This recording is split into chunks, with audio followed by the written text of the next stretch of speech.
성도 여러분, 밤새 안녕히 주무셨습니까? 복된 새날이 밝았습니다. 함께 찬양 드리며 하나님 앞에 나가겠습니다. 595장 예전 찬송 372장입니다. 595장 예전 찬송 372장. 나 맡은 본문은 오늘 본문의 삼손 얘기를 또 할 텐데, 우리 맡은 본문을 잘 지키자는 찬송입니다. 함께 찬양 드립니다. 595장입니다.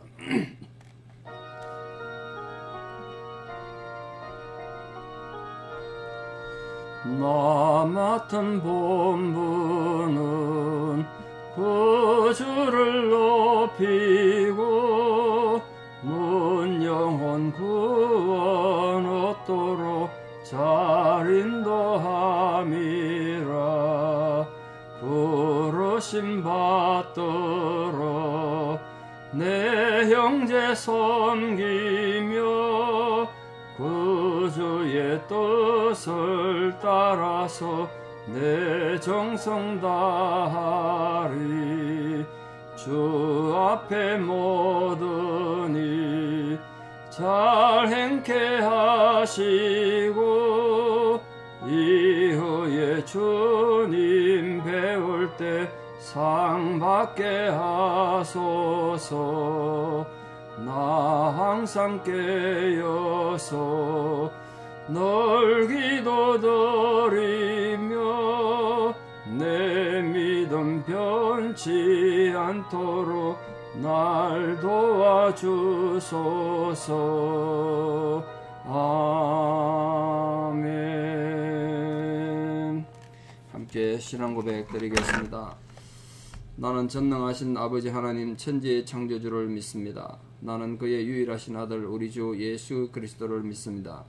그는 성령으로 잉태되어 동정녀 마리아에게서 나시고 본디오 빌라도에게 고난을 받아 십자가에 못 박혀 죽으시고 장사된 지 사흘 만에 죽은 자 가운데서 다시 살아나셨으며 하늘에 오르시어 전능하신 아버지 하나님 우편에 앉아 계시다가 거기로부터 살아있는 자와 죽은 자를 심판하러 오십니다. 나는 성령을 믿으며 거룩한 공교회와 성도의 교제와 죄를 용서받는 것과 몸의 부활과 영생을 믿습니다. 아멘. 2022년 11월 9일 수요일 새벽 하나님 주신 말씀 사사기 16장 1절에서 9절입니다. 사사기 16장 1절에서 9절. 사사기 16장 1절에서 9절 봉독에 올리겠습니다. 삼손이 가사에 가서 거기서 한 기생을 보고 그에게 들어갔더니 가사 사람들에게 삼손이 왔다고 알려지매 그들이 곧 그를 애워싸고 밤새도록 성문에 매복하고 밤새도록 조용히 하며 이르기를 새벽이 되거든 그를 죽이리라 하였더라. 삼손이 밤중까지 누워있다가 그 밤중에 일어나 성문 짝들과 두 문설주와 문빗장을 빼어가지고 그것을 모두 어깨에 메고 헤브론 앞산 꼭대기로 가니라. 이후에 삼손이 소래 골짜기에 들릴라라 이름하는 여인을 사랑하며 블레셋 사람의 방백들이 그 여인에게로 올라가서 그에게 이르되 삼손을 깨워서 무엇으로 말미암아 그 큰 힘이 생기는지 그리고 우리가 어떻게 하면 능히 그를 결박하여 굴복하게 할 수 있을는지 알아보라. 그리하면 우리가 각각 은 1,100개씩을 네게 주리라 하니 들릴라가 삼손에게 말하되 청하건대 당신의 큰 힘이 무엇으로 말미암아 생기며 어떻게 하면 능히 당신을 결박하여 굴복하게 할 수 있을는지 내게 말하라 하니 삼손이 그에게 이르되 만일 마르지 아니한 새 활줄 7으로 나를 결박하면 내가 약해져서 다른 사람과 같으리라. 블레셋 사람의 방백들이 마르지 아니한 새 활줄 7을 여인에게로 가져오매 그가 그것으로 삼손을 결박하고 이미 사람을 방 안에 매복시켰으므로 삼손에게 말하되 삼손이여 블레셋 사람들이 당신에게 들이닥쳤느니라 하니 삼손이 그 줄들을 끊기를 불탄 삼실을 끄는 같이 하였고 그의 힘의 근원은 알아내지 못하니라. 아멘. 이 사사기 13장에서부터 시작됐던 삼손 이야기 이제 마지막 장이 16장입니다. 그 어떤 사사보다도 가장 긴 줄거리를 가진 내용인데 참 내용이 서글프죠. 비극적으로 끝납니다. 본장에서 이제 최후를 맞이하게 되는데 삼손은 여러가지 결함이 있음에도 불구하고 블레셋을 여러 번 쳐서 부수고 이스라엘을 구원하는 일에 참 큰 활약을 했습니다. 근데 오늘 또 이제 본장에서 방금 또 보셨습니다만 이 여자 문제를 어떻게 해결하지 못해서 여자에게 끈질긴 유혹을 받습니다. 그래서 고통스럽고 번민을 겪다가 나시린 귀로도 버리고 결국 여자의 유혹에 넘어가서 큰 실패를 경험하게 됩니다. 이래서 결국은 가장 밑바닥이라 할 수 있는 노예가 되고 눈까지 뽑히고 그런 비참한 상황에 있었다가 하나님 앞에 회개함으로 다시 능력을 발휘해서 3,000명 넘는 블레셋 군정들을 죽이고 자신도 죽는 그런 장렬한 최후를 맞이했습니다. 이렇게 비참하게 죽는 사사에게는 삼손이 유일하죠. 자, 이런 사건의 배경을 가지고 오늘 본문을 좀 보겠습니다. 그러니까 오늘 본장의 사건이 언제 일어났는가 생각해 보면 우리 어제 보셨습니다만 삼손의 생애가 20년, 사사 생활의 20년이라 그랬습니다. 그러니까 뭘 유추할 수 있냐면 다른 사사들처럼 나이 많아서 술을 다 하다가 하나님이 허락하신 생을 다 살고 죽은 것이 아니고 블레셋의 노예가 돼가지고 비참한 생활하다가 블레셋 사람들 죽이면서 함께 죽은 거죠. 어떻게 보면 스스로 목숨을 끊었다고 말할 수 있을 정도로 비참하게 죽습니다. 그러니까 일찍 죽은 거죠. 빨리 죽은, 나이가 다 들어서 죽지 못한 거죠. 그러니까 오늘 본문의 이 사건은 사사기 20년, 사사 생활 20년 했던 삼손의 거의 마지막 말기 상황이 아닐까 이렇게 생각해 봅니다. 그 중간에 20년 중간에 무슨 일이 있었는지는 성경이 없죠. 우리 앞장에서 봤던 레이 사건, 특별로 블레셋 군대 1,000명을 죽였던 그 사건하고 오늘 이 본문에 일어난 사건은 꽤 긴 시간의 공백 기간이 있었다. 그 중간에 무슨 일이 있었는지 성경에 기록은 없습니다만 뭐 그다지 큰 사건이 없었기 때문에 기록되지 않았을 수도 있죠. 그러니까 시차가 있다는 걸 좀 생각하고 봐야 됩니다. 오늘 배경이 되는 것이 가사인데 가사는 이름 자체가 강하다, 견고한 성읍 이런 뜻입니다. 블레셋은 5개 도시국가가 연합된 도시국가연합체 국가라고 말씀을 여러 번 드렸는데 그 5성읍 중에 가장 남쪽에 있는 그 성이 가사입니다. 팔레스타인 지역의 남쪽에 있습니다. 거기서 이집트로 가는 길이 시작되기 때문에 이집트로 가는 통로가 됩니다. 그러니까 아주 군사적으로 요충지고 또 당연히 상업의 중심지가 될 수밖에 없었죠. 그러니까 굉장히 번화한 도시고 요즘 말하면 상업이 중심지가 되면 아무래도 돈이 많았을 것이고 군사적 요지면 군인들이 많으니까 그 도시 문화라는 것이 타락할 수밖에 없죠. 엄난하지 않겠습니까?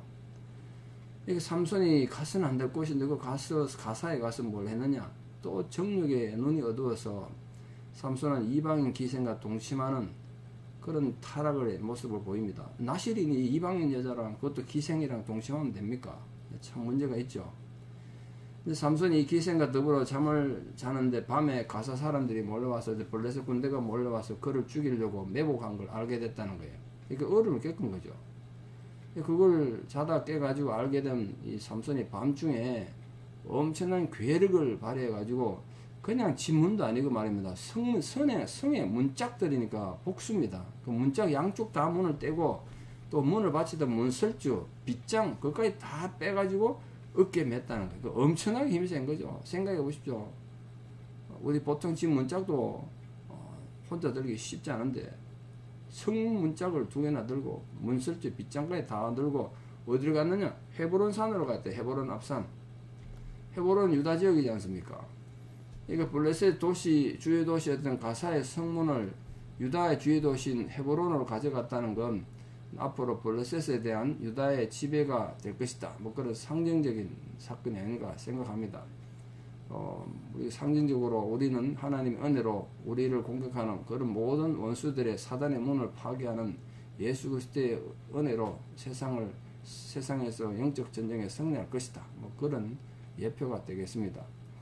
자, 삼손이 이렇게 여자 때문에 한번 어려움을 겪고 예전에는 또 결혼까지 해가지고 문제가 있었고 그렇지 않습니까? 그러면 조심을 해야 되는데 이 참 어리석은 짓을 또 합니다. 불에 한번 대해본 아이는 불을 두려워하죠. 그 아이들이 클 때 자꾸 무서운 걸 두려운 걸 모르고 하면 뜨거운 걸 살짝 댈 때 그냥 둔단 말이에요. 그러면 뜨거운 거 알고 이거 뜨거운 힘들구나 알게 되죠. 그 불에 한번 대해본 경험 있으면 불을 두려워하죠. 근데 어린애도 아니고 보통 성인도 아니고 훨씬 힘이 세고 또 하나님 앞에 택함받은 나실인인 삼손이 어린애보다 못한 어리석음을 또 범한 거예요. 완전 정신 차리고 여자들 좀 조심하고 경건하게 살아야 되는데 이제 앞서 지금 블레셋 여인들에서 2번씩이나 위험을 당하고 고통을 겪었지 않습니까? 근데 이제 또 3번째 들릴라라고 하는 이 질이 아주 안 좋은 특히 이방 블레셋 여인과 또 깊은 관계에 빠지고 말았습니다. 이 3번째 실수는 치명적인 게 있어서 2번 다시 재개할 수 있는 기회가 주어지지 않고 영원한 종말을 맞이했습니다. 하나님께서 3번의 기회를 줬는데 도저히 안 되니까 마지막에는 그의 목숨을 가져간 것 같습니다.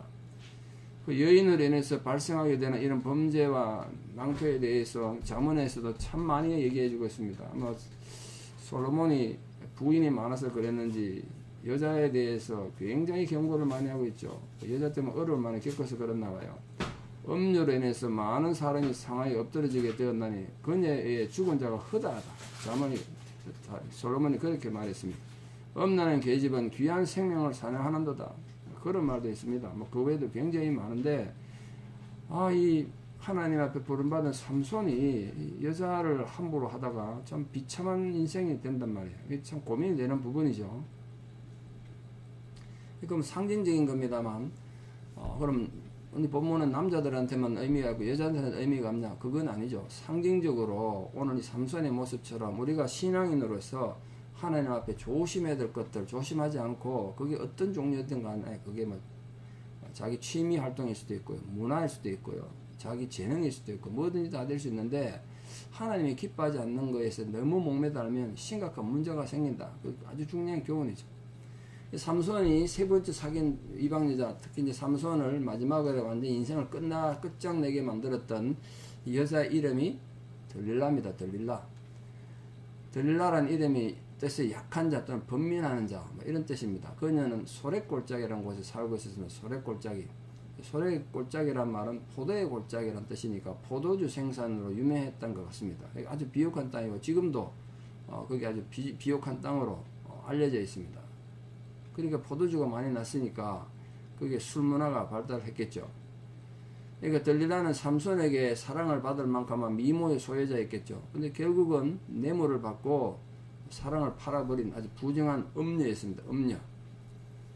들릴라는 이 삼손을 잡으려는 이 블레셋의 귀족들, 방백들에게서 뇌물을 받고 거기 매수됩니다.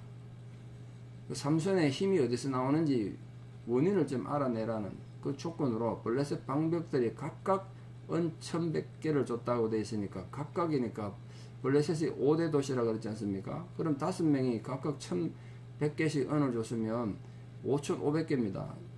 이게 원문은 세겔인데 세겔, 은 세겔. 이 한 세겔이 장정 4일 임금에 해당되거든요. 5,500세겔이면 22,000일입니다. 그럼 엄청난 양의 은이죠. 노동자 월급 22,000일 해보세요. 얼마나 돈이 많습니까? 지금 우리를 따지면 수십억 넘는 돈 아닙니까? 그러니까 이 삼손을 잡으려고 얼마나 혈안이 됐는지 이 블레셋 방백들이 이 들릴라를 그렇게 유혹했습니다. 그러니까 엄청난 돈을 줘야 유혹될 정도가 문제가 있었겠죠. 삼손에 대한 들릴라의 첫 번째 유혹이 어떻게 이루어졌냐 본문 보십시오. 블레셋 방백들이 제안한 뇌물에 매수된 들릴라는 계획적으로 삼손을 유혹하기 시작합니다. 힘의 근원을 알아내려고. 이거 얼마나 옆에서 또 분위기를 맞추고 삼손을 무너뜨리려고 그랬겠습니까? 삼손은 들릴라의 질문을 받고 농담으로 그 질문을 농담으로 받아들이고 본문에 보니까 활줄 7개 활줄 7가닥으로 자기를 결박하면 힘이 없어질 것이다. 그렇게 농담을 말했습니다. 활줄이 사실은 그 아주 튼튼한 줄 아닙니까? 그 튼튼하지 않으면 활이 날아가지 못하죠. 근데 그걸 7가닥 하면 꼼짝 못할 것이다. 사실 이 대답은 사실이 아니고 농담이었죠. 그러나 여기서 이 삼손은 들릴라 유혹에 처음부터 강하게 대처하지 못하는 실수를 저질러요. 여러분 큰 뚝이 한꺼번에 무너지지 않고 조그마한 구멍만 놔도 그 무너지는 거 아닙니까? 삼손이 처음부터 아주 강단 있게 이런 여자들의 유혹을 딱 물리치고 애초에 가지를 말았어야죠. 들릴라 같은 여자한테 애초에. 그러니까 이게 삼손의 우유부단함도 있을 거고요. 또 신앙인으로서 특히 나실인으로서 하나님 앞에 경건한 자세를 유지하지 못한 거죠. 우리 조금 전에 드린 찬송처럼 나 맡은 본분은 자기 맡은 본분 있지 않습니까? 삼손. 그 본분을 다 하지 못한 거예요. 그러니까 들릴라가 그 약점을 딱 보고 이 여자는, 이 남자는 내가 요리할 수 있겠구나. 이제 얕잡아 본 거예요. 그러니까 그 완전 유혹이 넘어간 거죠. 영적 전쟁에서 실패한 거예요. 그러니까 오늘 우리가 삼손의 이 모습을 보고 우리도 이 세상에 많은 유혹을 받으면서 살아가는데 다양한 종류의 유혹이 있고 위험이 있습니다만 단호한 태도로 강경하게 그 유혹을 뿌리쳐야 되고 또 어떤 영적 공격에서도 하나님에 대한 신뢰와 말씀에 대한 순종한 마음 또 지혜를 얻어서 그 모든 유혹을 물리치고 여러분의 삶의 어떤 형편에서든지 위대한 승리를 이루는 그런 하나님 백성들 다 되시기를 진심으로 축원합니다. 기도드리겠습니다. 아버지 하나님, 오늘도 우리에게 소명을 주시고 하나님 백성 주의 제자로 살아가게 하셨습니다. 그러므로 우리들이 나 맡은 본분은 구주를 높이고 복음을 세상에 전하는 일이라는 것을 알고 이 영적 전쟁에서 결코 패배하지 않도록 우리의 영성을 굳게 붙잡아 주시옵소서. 부디 우리 아버지 하나님의 은혜로 우리 개인에 관계된 모든 것들을 온전케 해주시고 그래서 모든 영적 공격에서 우리의 거룩함과 경건함을 잘 지켜서 위대한 승리를 이루는 은혜가 있게 주시옵소서. 세상은 호시탐탐 우리를 넘어뜨리려고 별의별 방법과 유치한 방법으로 우리를 도전하고 유혹합니다. 또 때로는 우리를 억울하게 만듭니다. 그 모든 상황에서 우리가 감정적으로 대응하지 않고 믿음으로 대응하여 끝까지 승리하는 위대한 성도들 되게 도와주시옵소서. 지금도 병상에 있는 분들의 심령을 하나님께서 찾아가셔서 견고하게 하여 주시고 어려움과 또 외로움 가운데 있는 분들 외롭지 않도록 우리 아버지 하나님께서 격려자와 위로자가 되어 주시기를 간절히 기도드립니다. 수술 후에 회복 중인 분들 마음이 조급하지 않도록 하나님께서 조금씩이라도 빨리 치유되어지고 회복되어지는 역사가 있게 하여 주시옵소서. 이제는 우리 주 예수 그리스도의 은혜와 하나님 아버지의 만극하신 사랑과 성령님의 위로 교통 역사하심이 참으로 하나님에 대한 믿음 말씀에 대한 순종과 성령의 인도함을 받아서 모든 영적 공격에서 유혹에서 믿음으로 승리하기로 결단하는 사랑하는 성도님들의 신앙의 고백 위에 또 우리 사랑하는 모든 자녀들 삶 위에 이제부터 영원토록 함께 하시옵기를 간절히 축원하옵나이다. 아멘. 여러분 오늘 하루도 믿음으로 승리하시고 수요예배, 저녁 예배, 수요예배도 많은 참석 바랍니다. 감사합니다.